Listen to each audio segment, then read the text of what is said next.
We were expecting it to open, but it didn't. And seeing those learners walk away, it's very, very sad what's happening there. But we'll, as you say, keep a tab on that. So let's now go to KwaZulu-Natal, where Simphiwe Makhanya is standing by. He's monitoring the situation for us there. Simphiwe, talk to us. What's happening?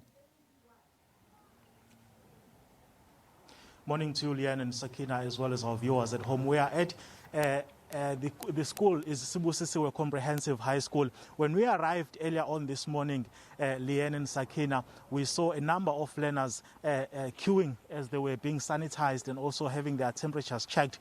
Behind me, I'm just going to step out of the shot, so you'll see a handful of them still undergoing that process. KwaZulu-Natal has got the largest number of pupils in terms of the basic education sector. And to talk to us about how the situation is unfolding in the province, I'm now joined by the MEC for Education in KwaZulu-Natal, MEC KwaZimshengu. Mr. Mshengu, thank you very much for your time. How is the situation in KwaZulu-Natal, briefly? Well, so far it's quite pleasing, really, to see the response by the learners as well as the educators. It means now they have confidence in our schools that they are indeed a safe environment. We're here at Simphiwe Comprehensive Technical School, and the whole batch of 271 learners are accounted for. It means everyone is here today. The staff complement is here, and as I was driving here, I could on the way, I passed a number of learners going to different schools, and it shows that now there is confidence that indeed our schools are ready and a safe place for our learners and educators to be. And obviously, we'll continue to deal with the remaining schools so that there is no child that is left in terms of curriculum. All right. MEC, I can see now that the schooling has not yet started, so it's not starting on a very smooth note.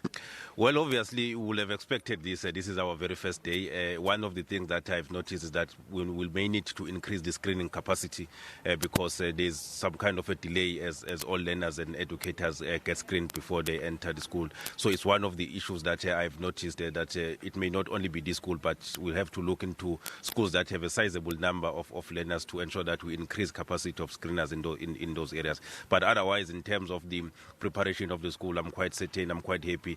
The principal has briefed me that everything is really, it's all systems go, and we are not expecting really teething challenges, as it were. It's obviously these minor hiccups which are indicative of a first day of schooling and a new normal. So going forward, we'll be perfecting the system so that we don't experience such delays going forward. So let's address the issue of the PPEs that were suddenly lost along the way. You issued a statement about that. Have those PPEs been recovered, and what's the status on that? Well, the investigation on that is continuing. Obviously, Zululand District has indicated that the consignment of 40,000 masks was actually delivered and received, signed for, but kept in another warehouse. And we have taken a posture to say they must go and explain themselves in the investigation, because we were almost made to incur additional cost when actually things were delivered. So we have taken that attitude because we don't want it to be seen to be putting things under the carpet. And we're asking even ourselves, what if we did not announce this investigation? Were these masks going to resurface, or what will have been the case? So everything now is in the hands of the investigator, and we'll then expecting that at the end of the week we get at least the preliminary report, and we'll be acting on the recommendation and findings of that investigation. There's also another issue of the report that is circulating, saying that at least about 400 schools in the province don't have proper sanitation and water. You are saying that it's all systems go. How many schools actually are not expected to resume schooling today? Our record indicates that it's only 104 schools that will not be resuming today, out of 6,148 schools in the province of KwaZulu-Natal. And the main challenge is really around the issue of water. But with the reinforcement of the South African National Defence Force as well as Rand Water, we're increasing our capacity to send water into those schools, because the challenge has been the capacity of municipalities that could not service both the communities and our schools in a manner in which we had planned as a Department of Education. So with this reinforcement, I can assure you that by today the number will be less, and by the end of the week we should have completed everything. But in the meantime, the learners from those schools are being transported into nearby schools so that they don't get left behind in terms of recovery. So as we sit here, MEC, today, you are saying that you have provided all the essential PPEs in all the schools that are expected to resume schooling today. In all the schools that are expected to resume schooling today, everything has been provided in terms of the PPEs, in terms of the infrastructure. Everything really is ready.